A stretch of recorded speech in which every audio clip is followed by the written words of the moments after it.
अगर दंगे यहाँ यूपी में होते थे जो 2017 के पहले, अगर हिंदू की दुकान जलती थी तो मुसलमान की भी जलती थी, हिंदू का घर जलता था तो मुसलमान की भी जलती थी। और 17 के बाद से दंगे बंद हुए। अगर हिंदू सुरक्षित है तो मुसलमान भी सुरक्षित है। और दूसरा जो मैंने कहा कि इतिहास में कोई उदाहरण नहीं बता सकता कि अपने बल से, अपने वैभव से किसी हिंदू राजा ने किसी देश पर जबरन कब्जा किया हो, कभी नहीं। इतिहास इसका उदाहरण है, आप उठा के देख सकते हैं। भगवान राम लंका में गए और लंका में रावण पर विजय प्राप्त करके लक्ष्मण को वहाँ के वैभव को देख के थोड़ा मोहित हुए। भगवान राम ने कहा नहीं लक्ष्मण, उन्होंने उनको एक ही बात कही।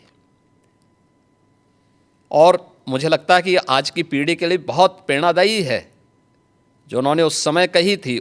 लक्ष्मण जी को जो प्रेरणा, जो निर्देश भगवान राम दे रहे हैं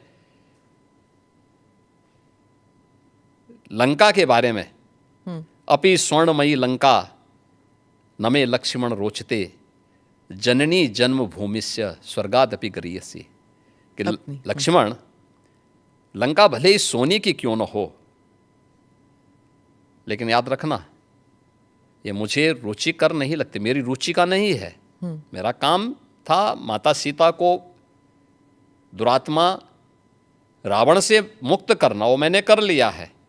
अब हमें यहाँ से निकलना है, क्योंकि जिस माँ ने जन्म दिया है और जहाँ हमने जन्म लिया है उससे बढ़कर के दूसरा कोई भी, स्वर्ग से बढ़कर के उपभोग दूसरा हो ही नहीं सकता, इससे बढ़कर के उपभोग हो ही नहीं सकता है, चाहे वो स्वर्ग ही क्यों ना हो।